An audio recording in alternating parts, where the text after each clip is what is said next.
everyone and welcome back to my channel. If you are new to my channel, I am so happy you stopped by. And today I've got a review for you all on a brand new drugstore foundation. This is the new Maybelline Dream Velvet Foundation and the shade I have is 05 Warm Porcelain. I picked mine up from Target for around $8.99. I know this is more expensive other places, but the price at Target and Walmart is around $8 to $10. So not the most pricey drugstore foundation, pretty affordable in my opinion.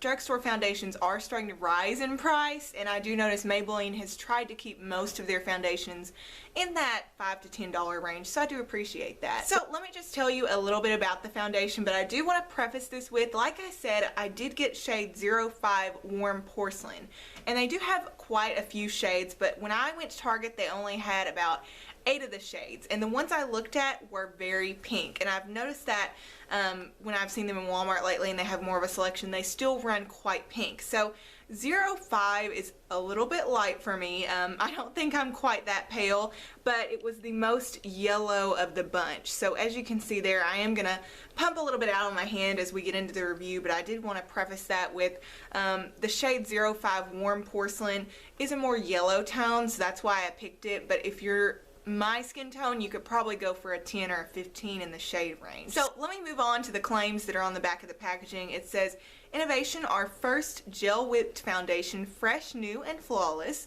Dream Velvet whips a fresh gel into a velvet soft texture.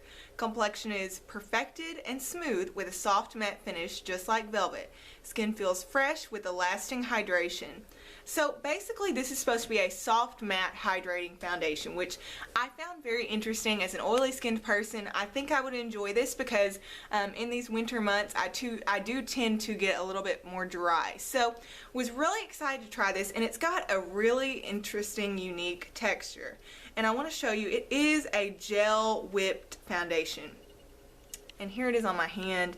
You can see it's not liquidy, it's not going to move. No matter how I move my hand around, it's not going to slide around on the skin. It's kind of a whipped gel texture. And the thing I would compare it to most is kind of similar to the Rimmel matte foundation, the one they most recently came out with. That's one of my older reviews. I think that's one of the first foundations I've ever reviewed on my channel, but it kind of that similar texture, similar whipped consistency, but this has a much lighter feel on the skin.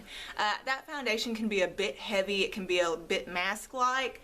This one is a lot lighter, and it does have that gel feeling and texture to it. And I do want to make mention as well, as I'm rubbing this into my skin here, it does have almost a cooling feeling to it.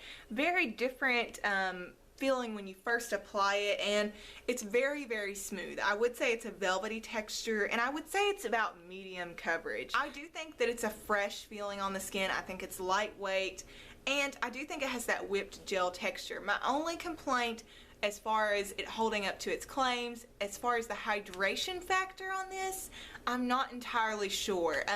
As a person with oily skin, I figured this one might be a dud for me because it would be too hydrating, but I actually find a little bit of the opposite. I think it's just hydrating enough, almost to the point of having a few dry spots for me. So I don't know how this would be on dry skin. For me as an oily skin person, I do not have a complaint about that because I don't find it being overly oily, overly moisturizing, but I do find myself getting some drier areas up on my forehead, maybe around the chin. So do be aware of that when you're about to buy this, that for you dry skin ladies, this may not be a hit, but I would definitely suggest at least trying it out if you're on the fence about it. I think it's a good foundation. I think the coverage is there. This is probably going to be an everyday foundation for me just because it does feel really light, and I don't find it sinking into fine lines, sinking into pores. I don't think it makes my pores more obvious, and it's really easy to blend and get that medium coverage look. I only need one layer of this to get medium coverage, which is what I'm looking for on a day-to-day basis. The only other con, in my opinion, would be the shade selection. I think there's a lot of shades, but again, a problem that I have with foundations, there's not enough neutral tones in their shade range. So be aware of that. Also, I wanted to make mention, they do sell a sponge to go with this foundation, Maybelline does. It's on a little stick, it's kind of different looking. I think they're trying to mimic the Beauty Blender, but with their own twist of having a handle to it. but I didn't buy it. I think it's probably a gimmick. I'm not going to spend my $5 on it, but if you don't have a beauty blender, it might be worth it for you. But I just used my Real Techniques beauty blender, and I think it did really well with that. You know, if you've tried this, or if you tried the sponge, I'm really curious to know. I just didn't want to take a chance on it because I love my Real Techniques beauty blender, or complexion sponge, I think it's called, so much. It's almost the exact same thing as the beauty blender, so definitely would recommend that, and it's the same price as the Maybelline sponge. But if you tried it, I would love to know. Thank you so much for watching this video. Be sure to subscribe if you haven't subscribed, and have a great day.